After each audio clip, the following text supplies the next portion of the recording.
The Dominion's fury cast its shadow across Luna's cratered surface like a metal eclipse.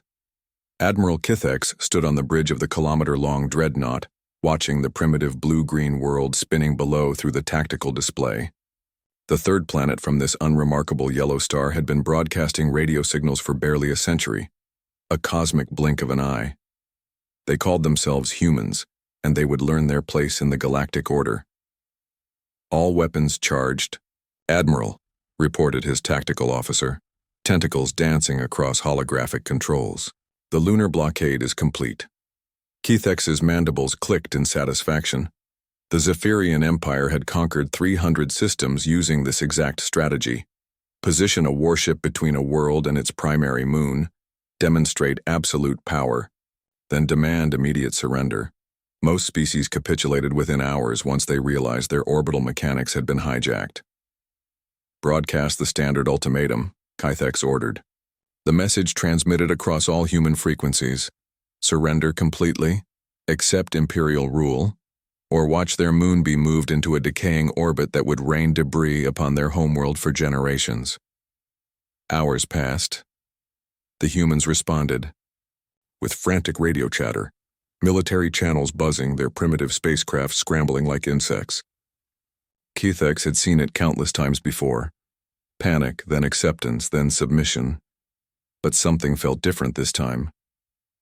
Admiral, the communications officer's voice carried an unusual tremor. We're receiving a response. Of course we are. Display it. Instead of the expected message of surrender, a single transmission filled the main screen. It wasn't from any government or military command. The sender was identified simply as Arecibo Observatory, Puerto Rico, Earth. The message was brief. We got your transmission. Thanks for letting us know you're there. Please stand by. Kithex's four eyes narrowed. Stand by? The arrogance was almost amusing. Scan their planet again. Show me their weapons. The tactical display updated, showing scattered missile silos, primitive aircraft, and ocean-bound vessels that barely qualified as spacefaring technology. Nothing that could even scratch the Dominion's Fury's hull. Sir, the sensor operator's voice cracked. I'm detecting massive energy buildup across their planetary surface. Weapons charging? Negative, sir. It's radio telescopes. Hundreds of them. They're all turning toward us. A chill ran through Kithex's primary nervous system. Toward us? That's impossible. Those are scientific instruments, not weapons. Admiral, incoming transmission. Same source. The human voice that filled the bridge was calm, almost conversational. Hello up there. This is Dr. Sarah Chen at Arecibo. We've been listening to the cosmos for decades, and we've learned something interesting about your empire. Every world you've conquered, every species you've subjugated, they all broadcast the same surrender signal on the same frequency. We've been recording those transmissions for years. Kithex felt his breathing sacs constrict. How is that possible? Dr. Chen's voice continued. See, radio waves travel at light speed. When your empire conquered the Altarian system 12 years ago, we heard their final transmission, the exact same one you probably expect from us. When you destroyed the Kepler civilization 8 years ago, we heard their death cry too. We've cataloged them all. The bridge fell silent except for the hum of life support systems. But here's what you don't understand about humans, Admiral. We don't just listen, we remember, and we've been preparing. Every screen on the bridge suddenly erupted with data streams, not weapons fire, but something far more devastating. Information. We've mapped your entire empire through radio astronomy. Dr. Chen's voice remained unnervingly calm.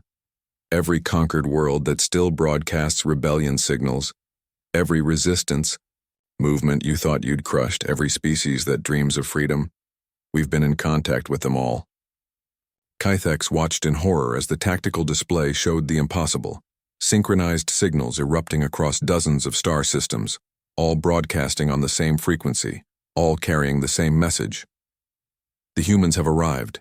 The signal is this: resist together, rise together, fight together. Admiral, The communications officer's voice was barely a whisper. "We're receiving responses from 17 conquered systems. They're launching coordinated attacks on Imperial installations." Dr. Chen's final words echoed through the bridge. "You see, Admiral, you made a critical error. You assumed we were just another isolated world to be conquered. But humans have been listening to the galaxy for longer than your intelligence suggested. We've been building a network, making friends, sharing information. Your empire isn't facing one primitive world. It's facing every species you've ever wronged, all coordinated through the simple power of radio waves. Every human observatory is now broadcasting the locations of your fleets, the weaknesses in your defenses, and the tactical information needed to bring down your empire. We've turned your own conquered worlds into a rebellion network that spans the galaxy." Kethex stared at the cascade of failure reports flooding his screens. Uprisings on Zephys Prime, Imperial shipyards under attack near Proxima, the entire Outer Rim in full revolt. "Admiral," his tactical officer whispered. "Orders?" Kethex looked at the small blue world below, then at the growing list of systems breaking free from Imperial control. A species that had barely reached. Their own moon had just orchestrated the collapse of a galactic empire using nothing but patience, radio telescopes, and the revolutionary idea that listening could be more powerful than shooting. The Dominion's fury began its retreat from Earth's moon, but the signal had already been sent. The galaxy would never be silent again. Dr. Chen's voice crackled one last time across the void.